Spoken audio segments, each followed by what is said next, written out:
Assalamu alaikum students. Today we are going to derive the famous mirror equation और न सिर्फ हम इस लेक्चर में मिरर इक्वेशन को डिराइव करेंगे बल्कि उसके साथ साथ हम उसको किस तरह से यूज़ किया जाता है डिफरेंट इंफॉर्मेशन एक्सट्रैक्ट करने के लिए, चाहे आपने इमेज लोकेशन, चाहे आपने ऑब्जेक्ट लोकेशन या फोकल लेंथ फाइंड करनी हो किसी भी स्फेरिकल मिरर की। तो स्टार्ट करते हैं हम। सबसे पहले हम कन्वेव मिरर के केस में मिरर इक्वेशन को डिराइव करेंगे, और अगर आप किसी भी एक मिरर के केस में मिरर इक्वेशन डिराइव कर लेते हैं तो वो दोनों मिरर्स के केस में यूज की जा सकती है। जस्ट आपने साइन कन्वेंशन जो है उसका ख्याल रखना होता है। तो सबसे पहले हम अपने सिस्टम को डिटेल में देख लेते हैं कि यहाँ पे फिगर नंबर ए में हमारे पास कनकेव मिरर गिवन है, और जिस तरह से हमने लास्ट लेक्चर में सारी टर्म्स जो एक मिरर के साथ एसोसिएटेड होती हैं स्फेरिकल मिरर के साथ, उनको डिस्कस किया था। सेंटर ऑफ द मिरर को आप वी पॉइंट कहते हैं, और जो आपके पास स्फेरिकल सरफेस का सेंट्रल पॉइंट होता है, यानी कि इस पूरे सर्कल का जो सेंट्रल पॉइंट होता है, that is known as centre of curvature C. और जो line centre of curvature C को और वी पॉइंट को आपस में मैच करती है, that is known as principal axis. और इसके साथ साथ जो डिस्टेंस होता है फ्रॉम सेंटर ऑफ कर्वेचर, यानी कि सी से लेके मिरर तक का डिस्टेंस, उसको रेडियस ऑफ द कर्वेचर कहते हैं। तो ये हमारे पास टर्म्स हैं जो इस केस में हम यूज करेंगे कनकेव मिरर के केस में, और यही टर्म्स हम यूज करते होते हैं, यही सारी टर्म्स हम डिफाइन कर सकते हैं in the case of convex mirror, क्योंकि वो भी एक स्फेरिकल मिरर होता है। अब हमारे पास यहाँ पे हम फर्स्ट केस कंसीडर करते हैं, फिगर नंबर बी में। इसको आप केस 1 कह सकते हैं कि जब आपके पास जो ऑब्जेक्ट है उस ऑब्जेक्ट से जाने वाली रेज जो है वो स्मॉल एंगल बना रही हूँ with the reflecting surface of the mirror.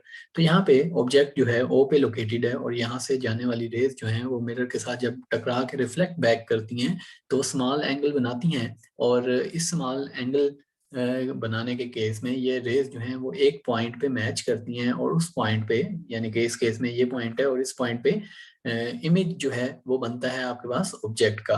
लेकिन इसके ऑपोजिट केस आपके पास ये हो सकता है कि ऑब्जेक्ट जो है वो आपके पास दूर पड़ा हो, और उस ऑब्जेक्ट से जाने वाली जो रेज हैं वो लार्ज एंगल बना रही हूँ from the reflecting surface of the mirror.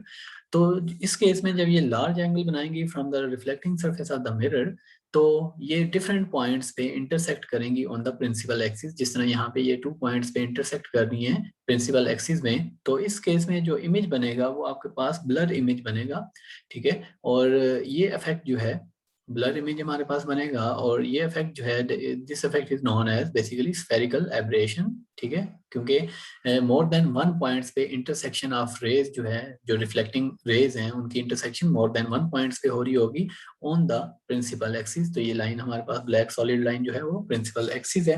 अब हम क्योंकि डिफाइन कर चुके हैं अपने सिस्टम से रिलेटेड डिफरेंट टर्मिनोलॉजीज, तो अब हम मिरर इक्वेशन को डिराइव करने की तरफ चलते हैं। तो हम डिटेल में यहाँ पे एक सिस्टम कंसिडर करते हैं, जिस सिस्टम से हमारे पास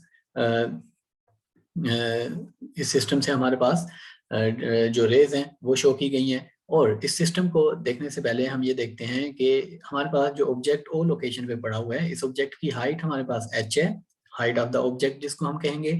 उसके बाद इस ऑब्जेक्ट के टॉप से, यानी कि एरो जो हेड है वहां से दो रेज जो हैं वो ओरिजिनेट होंगी। एक ब्लू कलर में शो की गई है, ये वी पॉइंट पे जाके रिफ्लेक्ट करेगी और वापस आएगी।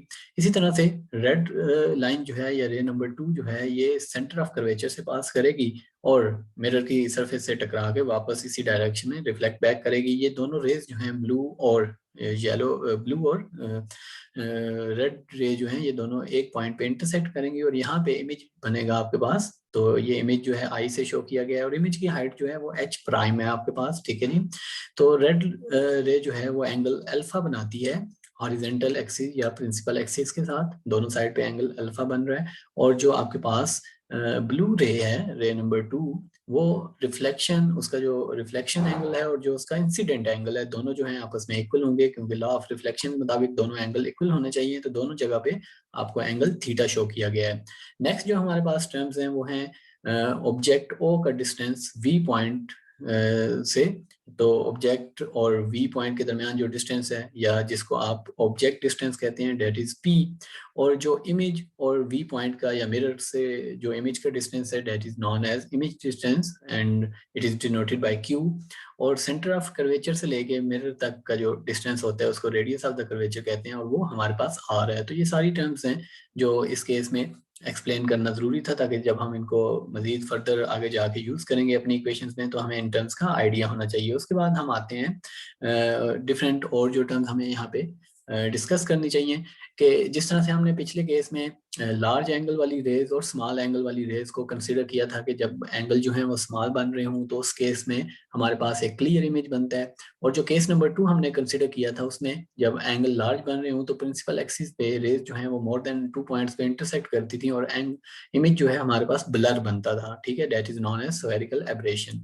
तो इस केस में अब हमने देखना है कि हम कौन सा केस स्टडी कर रहे हैं। तो बेसिकली ब्लर इमेज के केस में तो हम इंटरेस्टेड ही नहीं है, हम इंटरेस्टेड हैं कि जब रेज जो है वो एक क्लियर इमेज बना रही हूँ तो हमने यहाँ पे स्मॉल एंगल वाली रेज जो है वो कंसिडर करनी है। और these rays are known as para axial rays, जिस तरह से यहाँ पे मेंशन किया गया है, येलो कलर में हाईलाइट किया गया है। और इसके बाद जो है हमारे पास यहाँ पे 2 रेज हैं, एक रेड रे है और एक ब्लू रे है। रेड रे जिस तरह हम डिस्कस कर चुके हैं कि सेंटर ऑफ कर्वेचर से पास करती है, और ब्लू रे जो है वो वी पॉइंट पे रिफ्लेक्ट करती है, वी पॉइंट पे जाके बाउंस बैक करती है। तो साथ में ये थ्योरी जो है वो मैंने यहाँ पे मेंशन कर दिया ताकि आप इसको जब डिटेल से पढ़ें तो जो बातें मैंने आपको कही हैं वो क्लियरली आपको समझ आ सकें। अब हम डिराइव करेंगे अपनी मिरर इक्वेशन को। तो यहाँ पे ये सबसे पहले फिगर जो है इसको हम, इसके कुछ पॉइंट्स हैं जो यहाँ पे लेवल नहीं हुए तो हम उनको लेवल कर लेते हैं। तो लेट से इस पॉइंट को हम के पॉइंट कह लेते हैं, जहाँ से ये दोनों रेज जो हैं वो ओरिजिनेट हो रही हैं। उसके बाद हम यहाँ पे ये दोनों रेज आपस में आके इंटरसेक्ट कर रही हैं, तो इस पॉइंट को टी पॉइंट कह देते हैं। इसके बाद हम देखते हैं कि कोई और पॉइंट तो नहीं है जिसको लेबल ना किया गया हो, तो यही पॉइंट्स हैं, बाकी सारे पॉइंट्स तो लेबल किए गए हैं। यहाँ पे अगर आप कंसीडर करें इस फिगर को, तो यहाँ पे हमारे पास जो ट्राइंगल्स हैं उनसे हम डिफरेंट डाटा जो है वो एक्सट्रैक्ट कर सकते हैं, ठीक है। तो हम उस डाटा को एक्सट्रैक्ट करते हैं ट्राइंगल्स से। तो हमारे पास जो सबसे पहली ट्राइंगल है वो है हमारे पास ट्राइंगल ओ के वी। बेसिकली ये ट्राइंगल जो है वो रेड लार्ज ट्राइंगल है। फिगर में अगर आप देखें तो कलर जो है वो सारी ट्राइंगल्स को शो किया गया है कलर की फॉर्म में। तो red large triangle which is triangle O K and V. तो इस ट्राइंगल से हमारे पास clearly tan theta equals to आएगा, थीटा आपके पास इस लोकेशन पे है तो थीटा के सामने वाली साइड आपके पास परपेंडिकुलर होती है, और ये साइड हमारे पास बेस हो जाएगी और ये साइड हमारे पास हाइपोटेन्यूज होगी। तो tan थीटा हमारे पास होता है थ्रू प्रॉपर ब्रशिंग, यानी कि परपेंडिकुलर ओवर बेस। तो परपेंडिकुलर की वैल्यू h है, जबकि बेस की वैल्यू हमारे पास, जो बेस का डिस्टेंस बनता है या जो बेस की लेंथ बनती है वो इमेज डिस्टेंस p के इक्वल बनती है। सो h डिवाइडेड बाय p। इसी तरह से हम ट्राइंगल आई टी वी से, जो कि बेसिकली येलो ट्राइंगल है, स्मॉल येलो ट्राइंगल, अगर आप फिगर में उसको गौर से देखें तो वो बनती है हमारे पास आई टी वी ट्राइंगल। और इस ट्राइंगल से हमारे पास tan थीटा की वैल्यू आ जाएगी इक्वल्स टू, अगेन यहाँ पे हमारे पास, अगर मैं उस ट्राइंगल को यहाँ पे यूं शो करूँ तो ये ट्राइंगल हमारे पास बन रही है, this is point I, this is point T and this is point V. तो ये एंगल थीटा बन रहा है, थीटा के सामने वाली साइड को आप परपेंडिकुलर कहते हैं। ये साइड हमारे पास बेस हो जाएगी and this side is hypotenuse. तो अगेन यहाँ पे अगर आप देखें तो जो बेस की वैल्यू है, बेसिकली बेस की जो वैल्यू है हमारे पास, यानी कि आई से वी तक का जो डिस्टेंस बनता है that is image distance which is Q. तो बेस की वैल्यू आपके पास क्यू है और परपेंडिकुलर की वैल्यू जो है वो एच प्राइम के इक्वल है, यानी कि इमेज की जो हाइट है। तो यहाँ पे tan थीटा अगेन आपके पास perpendicular through proper brushing perpendicular over base के इक्वल होगा, और ये वैल्यू आपके पास आ जाएगी minus H prime over Q. तो यहाँ पे अब माइनस का साइन क्यों यूज किया गया है? माइनस का साइन इस वजह से यूज किया गया है क्योंकि जो इमेज है वो इन्वर्टेड है, उसकी डायरेक्शन डाउनवर्ड है। तो यहाँ पे मैं मेंशन कर देता हूँ कि minus sign is introduced because image is inverted. तो इन्वर्टेड इमेज है तो इसलिए हमने उसको माइनस साइन के साथ शो किया है। अब हमें पता है कि मैग्निफिकेशन जो है उसका फार्मूला, आप उससे अवेयर हैं, हाई स्कूल फिजिक्स से।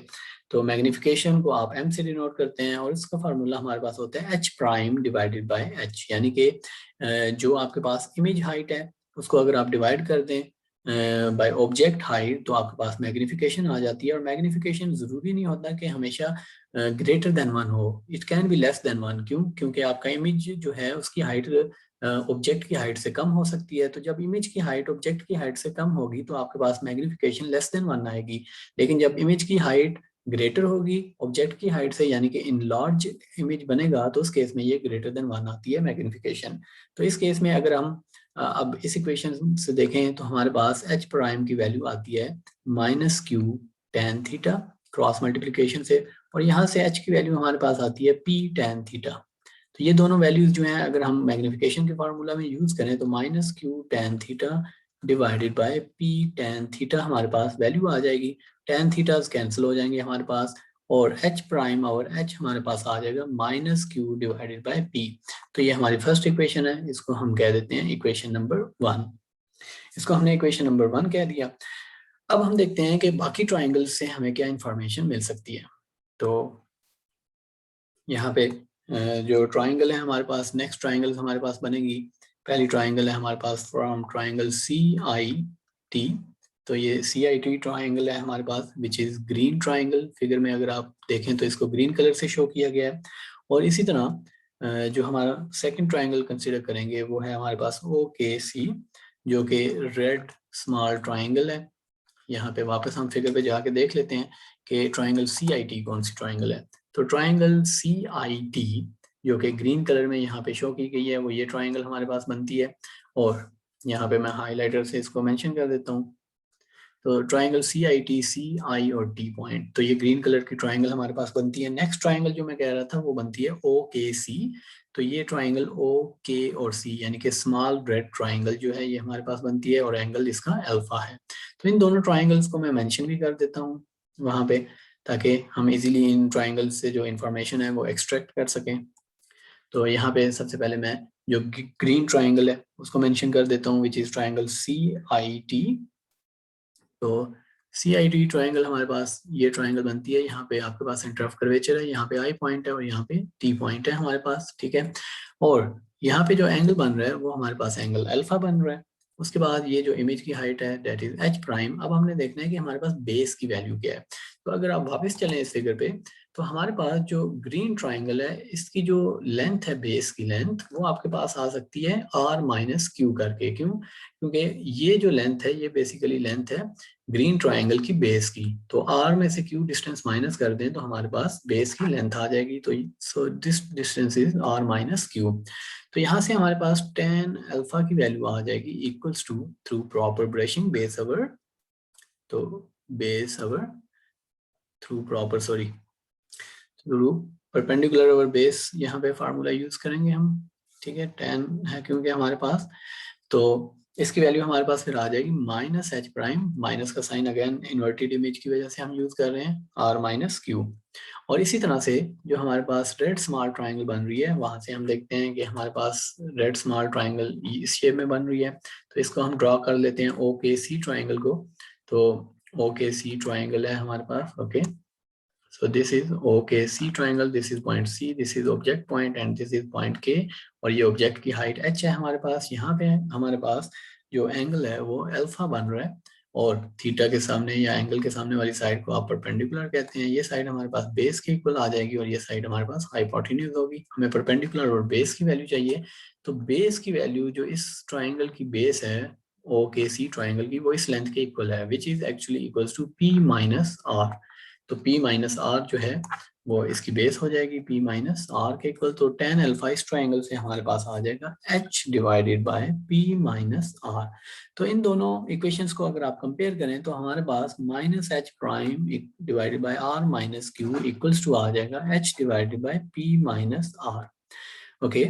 तो अब इनसे हम इजीली h प्राइम और h की वैल्यू जो है वो फाइंड कर सकते हैं। h प्राइम और h हमारे पास आ जाएगा r-q डिवाइडेड बाय P-R। या फिर आप कह सकते हैं कि h प्राइम और h की वैल्यू हमारे पास आ जाएगी -r-q डिवाइडेड बाय P-R। और इस वैल्यू को हम पुट कर देंगे इन इक्वेशन नंबर 1 जो कि हमारे पास ये इक्वेशन थी, यहाँ पे h प्राइम और h की वैल्यू चाहिए थी हमें लेफ्ट साइड पे, तो ये वैल्यू हम यहाँ पे पुट कर देते हैं लेफ्ट साइड पे। तो minus r minus Q divided by p minus r, और इस साइड पे था हमारे पास, राइट साइड पे इस इक्वेशन में हमारे पास है minus Q over p। So minus Q divided by p, minus signs दोनों साइड से कैंसिल हो जाएंगे और आपके पास आ जाएगा r minus Q divided by p minus r equals to q divided by p। Okay, तो यहाँ तक हम पहुंच चुके हैं। फर्दर हम इस इक्वेशन को सिंप्लीफाई करने की कोशिश करते हैं। इस इक्वेशन को अगर आप क्रॉस मल्टीप्लाई करें तो हमारे पास आ जाएगा पी आर माइनस, यानी कि क्रॉस मल्टीप्लाई कर रहा हूँ मैं टर्म्स को, minus Q P equals to Q P minus Q R. Okay, तो अब हम जो एक जैसी साइड्स हैं उनको एक तरफ जो है वो इकट्ठा कर लेंगे, तो हमारे पास आ जाएगा P R plus Q R equals to two Q P. अब इस इक्वेशन को हम डिवाइड कर देते हैं by P Q R. Each term जो है वो डिवाइड हो जाएगी पी क्यू आर से, तो हर टर्म को हम पी क्यू और आर से डिवाइड करते जाएंगे। So P Q R equals to two Q P divided by P Q and R. Okay, तो यहाँ पे हम देखते हैं कि कौन सी टर्म्स जो है वो आपस में कैंसिल हो रही है। यहाँ पे क्यू आर जो है वो कैंसिल हो जाएंगे, और इसी तरह यहाँ पे क्यू पी जो है वो क्यू पी के साथ कैंसिल हो जाएगा, और हमारे पास जो रिमेनिंग टर्म्स बचेंगी वो बचेंगी equals to two divided by R, या इस इक्वेशन को आप रीअरेंज करके लिख सकते हैं one divided by P plus one divided by Q equals to two divided by R. Let's say this is our equation number 2। इसको बॉक्स कर देते हैं इस इक्वेशन को, और फर्दर हम इस इक्वेशन को देखते हैं कि इसमें हम क्या मॉडिफिकेशंस जो हैं वो कर सकते हैं। तो स्टूडेंट्स, यहाँ पे फर्दर इसमें ये मॉडिफिकेशन हो सकती हैं, या जो एजम्पशन यहाँ पे कंसिडर की जा सकती है वो ये है कि अगर ऑब्जेक्ट जो है वो बहुत ज़्यादा दूर हो मिरर से, और जो यहाँ पे आर की वैल्यू है या सेंटर ऑफ कर्वेचर का जो डिस्टेंस है मिरर से, यानी कि जो रेडियस ऑफ कर्वेचर है वो as compare to object distance, object का डिस्टेंस बहुत ज़्यादा लार्ज हो, यानी कि आप ये कह सकते हैं कि ऑब्जेक्ट का डिस्टेंस जब आर से बहुत ज़्यादा लार्ज है, ऑब्जेक्ट के डिस्टेंस को हम p से डिनोट करते हैं, तो इस केस में p जो है वो अप्रोक्सीमेटली जो है अप्रोच करेगा इन्फिनिटी को। ठीक है, तो यहाँ पे अब 1 ओवर p की वैल्यू आपके पास 1 ओवर इन्फिनिटी इक्वल्स टू 0 आ जाएगी अप्रोक्सीमेटली, और इसको अगर आप पुट करेंगे इक्वेशन नंबर 2 में जो अभी हमने ड्राइव की थी, यानी कि 1 over p plus 1 over q equals to 2 divided by r, तो इस केस में ये वैल्यू हमारे पास हो जाएगी 1 over q equals to 2 over r। Basically 1 over Q आ जाएगा हमारे पास 2 ओवर आर के इक्वल। तो यहाँ से क्यू की वैल्यू जो हमारे पास बनती है that is R divided by 2। तो जब भी ऑब्जेक्ट का डिस्टेंस जो है वो बहुत ज्यादा लार्ज होगा as compare to the radius of the curvature of spherical mirror, तो जो इमेज डिस्टेंस है, ये इमेज का डिस्टेंस है हमारे पास, तो इमेज जो है वो बनेगा हमारे पास r डिवाइडेड बाई 2 पे, यानी कि जो रेडियस ऑफ कर्वेचर है उसके हाफ पे बनेगा, और इस पॉइंट को focal length of the mirror कहते हैं हम। ठीक है, इसको f से डिनोट करते हैं, और इस पॉइंट को जहाँ पे ये इमेज बनता है इसको हम डिनोट करते हैं या इसको रिप्रेजेंट करते हैं बाय फोकल पॉइंट f। तो ये फोकल पॉइंट f से डिनोट किया जाता है।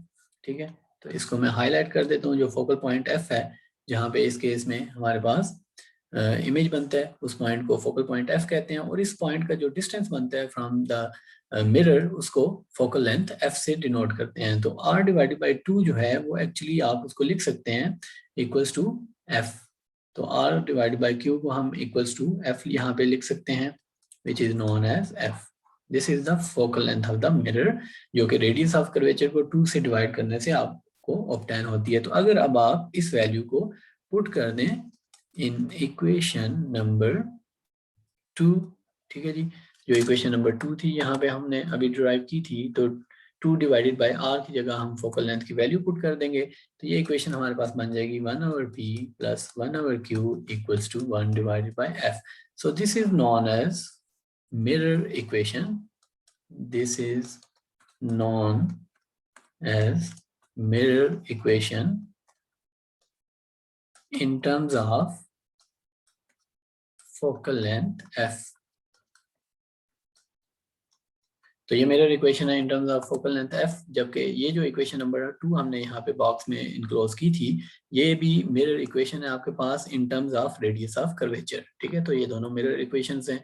और यहाँ पे r डिवाइडेड बाई 2 क्योंकि फोकल लेंथ के इक्वल होता है, तो चाहे आप रेडियस ऑफ कर्वेचर की फॉर्म में लिखें, चाहे आप फोकल लेंथ की फॉर्म में लिखें, तो ये दोनों हमारे पास सेम इक्वेशंस ही हैं। उसके बाद हम देखते हैं कि इसका हमारे पास यूज़ क्या है, हम किस तरह से कनकेव मिरर को यूज़ करते हैं, इसकी कन्वर्जिंग बिहेवियर को यूज़ करते हैं। तो कनकेव मिरर जो है वो यूजली आप सैटेलाइट डिश एंटेना में यूज़ कर रहे होते हैं। जो सिग्नल्स आके इस पे फॉल करते हैं, तो सिग्नल्स जितने भी आके फॉल करते हैं वो एक पॉइंट पे आके सारे के सारे सिग्नल्स कलेक्ट हो रहे होते हैं। सॉरी, यहाँ पे मैंने एरो की डायरेक्शन जो है वो रिवर्स बना दी थी। तो जितनी भी रेज जो हैं वो दूर से, यानी कि सैटेलाइट से हमारे पास रेज जो हैं आ रही होती हैं, वो रेज सारी की सारी एक पॉइंट पे आके कलेक्ट हो रही होती हैं। ठीक है जी। और इस पॉइंट पे आगे आपने रिसीवर लगाया होता है, डिश का रिसीवर, जो कि ये इस केस में यहाँ पे लगा हुआ है। ये सारी रेज आने वाली इस पे कलेक्ट होती हैं और आपको हाई सिग्नल जो है वो मिल रहा होता है नीचे टीवी पे, और आप क्लियर पिक्चर जो है वो देख रहे होते हैं। तो इसके पीछे जो है बेसिकली ये फिजिक्स हमारे पास होती है। इसी तरह से अगर आप वापस जाएं, तो हमारे पास जो इमेज मिरर इक्वेशन है, इस इक्वेशन को अगर आप गौर से देखें, इस इक्वेशन को, तो यहाँ पे जो फोकल लेंथ है, या जो इमेज डिस्टेंस है, या जो ऑब्जेक्ट डिस्टेंस है, इनमें से कोई भी चीज जो है वो मटेरियल ऑफ द मिरर पे डिपेंड नहीं करती, बल्कि ये इक्वेशन जो है वो इंडिपेंडेंट है इस बात से कि मिरर जो है वो किस मटेरियल से बना हुआ है आपके पास। ठीक है, मटेरियल किसी भी, मिरर जो है वो किसी भी मटेरियल से मिलके बना हो, तो जो हमारे पास आपके पास जो फोकल लेंथ होगी मिरर की, वो इस बात पे डिपेंड नहीं करेगी, वो चेंज नहीं होगी। Just radius of the curvature पे फोकल लेंथ जो है वो डिपेंड करेगी हमारे पास। ठीक है, लेकिन लेंसेज के केसेस में ये बात, ये रूल जो है वो चेंज हो जाता है। क्यों? क्योंकि लेंस के केस में हमारे पास रे जो है वो पास करती है उस लेंस में से, क्योंकि लेंस की दोनों साइड्स जो हैं वो क्लियर होती हैं, उनमें से कोई भी साइड जो है वो पॉलिश नहीं होती। तो लेंस के केस में ये सिचुएशन जो है वो चेंज हो जाती है। क्यों? क्योंकि लेंस जो है वो बिल्कुल क्लियर होता है दोनों साइड में से, उसमें से लाइट रे ने पास करना होता है, तो वहां पे फिर मटेरियल की प्रॉपर्टीज जो है वो इन्वॉल्व हो जाती हैं। ओके स्टूडेंट्स, अब हम देखते हैं कि ये मिरर इक्वेशन जो है वो कन्वेक्स मिरर के केस में क्या होगी। सबसे पहले जो कन्वेक्स मिरर है, that is also known as diverging mirror. क्यों? क्योंकि ये लाइट रेज को डाइवर्ज करता है, और जितनी भी लाइट रेज आती हैं वो ऑपोजिट डायरेक्शंस में according to the law of reflection जो है वो रिफ्लेक्ट कर जाती हैं। ठीक है, और इसलिए इसको डाइवर्जिंग मिरर कहते हैं। इस मिरर की वजह से हम पिछले लेक्चर में देख चुके हैं कि जो इमेज बनता है वो बिहाइंड द मिरर बनता है, back side of the mirror पे बनता है, due to extension of the reflected raise को एक्सटेंड करें पीछे की तरफ डॉटेड लाइंस की शेप में, तो ये रेज जो है जहाँ पे जिस पॉइंट पे मैच करती हैं आपस पे आके, तो वहां पे इमेज पॉइंट बनता है इंटरसेक्शन पॉइंट पे, तो बैक साइड पे बनता है। तो इस वजह से इस इमेज को जो है वो विर्चुअल इमेज कहा जाता है। और हमने यहाँ पे ये देखना है कि इस केस में, कन्वेक्स मिरर के केस में, हमें दोबारा से कोई इक्वेशन जो है वो डिराइव करने की जरूरत नहीं है, बल्कि हम जो इक्वेशन डिराइव कर चुके हैं कनकेव मिरर के केस में, हम उसी इक्वेशन को कन्वेक्स मिरर्स के केस में भी यूज कर सकते हैं, अगर हम जो साइन कन्वेंशन है, यानी कि P का साइन क्या होगा, Q का साइन क्या होगा, या फोकल लेंथ F का साइन क्या होगा, अगर हम उसको फॉलो करें तो अगर हम स्ट्रिक्टली फॉलो करें साइन कन्वेंशन को, हम अच्छे तरीके से समझ लें, तो हम एक ही इक्वेशन जो है वो दोनों केसेस में यूज कर सकते हैं। और दूसरी बात यह है कि हम इस डाइवर्जिंग मिरर को यूज किस केस में करते हैं, तो यहाँ पे जो इमेज बनता है, वर्चुअल इमेज जो बनता है, वो बिल्कुल सीधा, यानी कि अपराइट इमेज होता है और स्मॉल होता है ऑब्जेक्ट के साइज से। तो ये मिरर यूज किया जाता है यूजुअली बड़े स्टोर्स में शॉप लिफ्टर्स को रिस्ट्रिक्ट करने के लिए, ताकि वो चीज़ें जो हैं वो चोरी ना करें। क्यों? क्योंकि इसमें हमें ये फ़ायदा होता है कि एक बहुत ज़्यादा बड़ा व्यू जो है वो छोटे सी सरफेस पे आपको, छोटी सी मिरर सरफेस पे आपको इजीली नज़र आ जाता है, क्योंकि इमेज साइज जो है वो स्मॉल बन रहा होता है। ओके, तो हम देखते हैं कि अब जो इक्वेशन हमारे पास मिरर इक्वेशन थी, यहाँ पे अगर उसको मैं दोबारा लिखूं, 1/p plus 1/q equals to 1 divided by f, तो इसके लिए साइन कन्वेंशन हमारे पास क्या होगी? किन साइंस को हमें फॉलो करना पड़ेगा, साइंस जो है वो कब पॉजिटिव होंगे कब नेगेटिव होंगे, इस चीज को हमने अच्छे तरीके से यहाँ पे समझना है, ताकि हम आगे जब चल के नेक्स्ट लेक्चर या उससे नेक्स्ट लेक्चर में जब प्रॉब्लम सॉल्व करेंगे तो हमें पता होना चाहिए। ओके, तो यहाँ पे सबसे पहले हमने ये समझना है कि फ्रंट साइड क्या होगी मिरर की, जिसको रियल साइड भी हम कहेंगे, या बैक साइड जिसको वर्चुअल साइड भी कहा जाता है। तो फ्रंट साइड वो होगी जिस साइड से इंसिडेंट रेज जो हैं वो आ रही होंगी और उसी साइड पे रेज जो हैं वो वापस रिफ्लेक्ट हो रही होंगी, तो इस साइड को फ्रंट साइड या रियल साइड कहते हैं। और जिस साइड पे कोई लाइट नहीं होगी, just extension of the rays वगैरह हम बनाते हैं इस साइड पे, लेकिन रियल लाइट इस साइड पे नहीं होती, तो इस साइड को बैक या virtual side of the mirror कहते हैं। तो यहाँ पे तो हमने प्लेन मिरर शो किया हुआ है, फ्लैट मिरर शो किया हुआ है, लेकिन फ्लैट मिरर हो, कन्वेक्स मिरर हो या कनकेव मिरर हो, उसमें फ्रंट और बैक साइड के रूल्स आपके पास सेम है। फ्रंट या रियल साइड वो होगी जिस साइड से इंसिडेंट रेज और रिफ्लेक्टेड रेज जो हैं जिस साइड पे लाई करती हैं, और जिस साइड पे कोई रेज जो हैं light rays, actual light rays lie नहीं करती, उस साइड को बैक या वर्चुअल साइड कहेंगे। अब फ्रंट साइड पे जब भी आपके पास डिस्टेंस p होगा या डिस्टेंस q होगा, यानी कि अगर फ्रंट साइड पे ऑब्जेक्ट लोकेटेड है या इमेज जो है वो फ्रंट साइड पे लोकेटेड है, तो उनके साइंस पॉजिटिव होंगे। और अगर ऑब्जेक्ट जो है या फिर इमेज जो है वो बैक साइड पे है, तो उसके साइंस नेगेटिव होंगे हमारे पास, ठीक है। तो यहाँ पे फ्रंट साइड की डेफिनेशन भी लिखी हुई है, we will refer to the region in which light rays originate and move toward the mirror as the front side, उस साइड को हम फ्रंट साइड कहेंगे। तो अब हम साइन कन्वेंशन को देख लेते हैं, फ्रंट साइड और बैक साइड ऊपर वाली पिक्चर से। अब हमें साइन कन्वेंशन जो है p के लिए और q के लिए वो काफी ज्यादा क्लियर हो चुकी है कि p जो है और q जो है वो दोनों पॉजिटिव होंगे जब ये दोनों ऑब्जेक्ट या जो आपके पास इमेज है वो अगर front side of the mirror पे पड़े होंगे, यानी कि अगर आपके पास वो रियल साइड पे होंगे एज अ रियल ऑब्जेक्ट या रियल इमेज। लेकिन अगर वो back side of the mirror पे ऑब्जेक्ट पड़ा हो या ऑब्जेक्ट का image back side of the mirror पे बन रहा हो, तो उस केस में आपके पास वर्चुअल इमेज और वर्चुअल ऑब्जेक्ट होगा और उनके साइंस जो है वो नेगेटिव होंगे, ठीक है। तो ये पॉजिटिव और नेगेटिव के लिए था। इसी तरह से हमारे पास नेक्स्ट जो क्वांटिटी है वो है इमेज हाइट h प्राइम। ये भी हम मैग्निफिकेशन में हमें जरूरत पड़ सकती है। तो इमेज हाइट यानी कि इमेज जब भी सीधा बनेगा, इरेक्टेड इमेज हमारे पास बनेगा, इस शेप में इमेज जब बनेगा, तो उस केस में उसका साइन जो है वो पॉजिटिव कंसीडर किया जाएगा। और इमेज जब इन्वर्टेड बनेगा, जिस तरह हमारे पास पिछली डेरिवेशन के केस में बन रहा था कनकेव मिरर के केस में, तो उस टाइम उसका साइन जो है वो नेगेटिव कंसीडर किया जाएगा। और यही रूल जो है वो मैग्निफिकेशन पे अप्लाई होगा। क्यों? क्योंकि मैग्निफिकेशन का फार्मूला है आपके पास h prime divided bye h। तो अगर आपके पास h प्राइम जो है वो नेगेटिव है, तो मैग्निफिकेशन आपके पास नेगेटिव आएगी। तो ये दोनों रूल्स अगर आप देखें तो ये दोनों रूल्स सेम है, मैग्निफिकेशन और h प्राइम का। यानी कि सॉरी, ये एरो जो है वो मैंने गलत बना दिया है, इसको मैं रेज करके दोबारा सीधा बना देता हूँ, इनको करेक्टली मैच कर देता हूँ। यानी कि जो इमेज हाइट के लिए रूल है वही मैग्निफिकेशन के लिए रूल है यहाँ पे, अगर आप देखें तो। क्यों? क्योंकि मैग्निफिकेशन जो है वो इमेज हाइट पे डिपेंड करती है। इसी तरह फिर नेक्स्ट इंपॉर्टेंट हमारे पास क्वांटिटी है which is known as focal length f, और या फिर यही रूल जो फोकल लेंथ f पे अप्लाई होगा वही रेडियस ऑफ द कर्वेचर पे अप्लाई होगा। क्यों? क्योंकि फोकल लेंथ जो है वो रेडियस ऑफ कर्वेचर का हाफ होती है हमारे पास, तो ये दोनों एक फार्मूला से आपस में रिलेटेड है। तो इसलिए जो रूल एक पे अप्लाई होगा वही रूल जो है वो दूसरे पे भी ऑटोमेटिकली अप्लाई होगा। तो फोकल लेंथ जो है वो कनकेव मिरर के केस में आपने पॉजिटिव कंसिडर करनी है, जबकि कन्वेक्स मिरर के केस में फोकल लेंथ जो है वो नेगेटिव कंसिडर होगी। तो ये है वो साइन कन्वेंशन जिसको फॉलो करते हुए हम एक ही मिरर इक्वेशन, जो कि यहाँ पे ऊपर मैंने लिखी हुई है, ये मिरर इक्वेशन ये हम फॉलो कर सकते हैं दोनों मिरर्स के केसेस में। और जस्ट आपने इस टेबल के अकॉर्डिंग साइन कन्वेंशन को स्ट्रिक्टली फॉलो करना होगा। ओके, तो ये था हमारा आज का लेक्चर। नेक्स्ट लेक्चर में हम रे डायग्राम्स किस तरह से कंस्ट्रक्ट की जाती हैं, रे डायग्राम्स को यूज करते हुए किस तरह से इमेज जो है वो बनाया जाता है, इस चीज को स्टडी करेंगे। और फिर उससे नेक्स्ट लेक्चर यानी कि लेक्चर नंबर 9 में हम कुछ न्यूमेरिकल्स और कुछ प्रॉब्लम्स जो हैं वो सॉल्व करेंगे। तब तक अपना ख्याल रखें। अल्लाह हाफिज।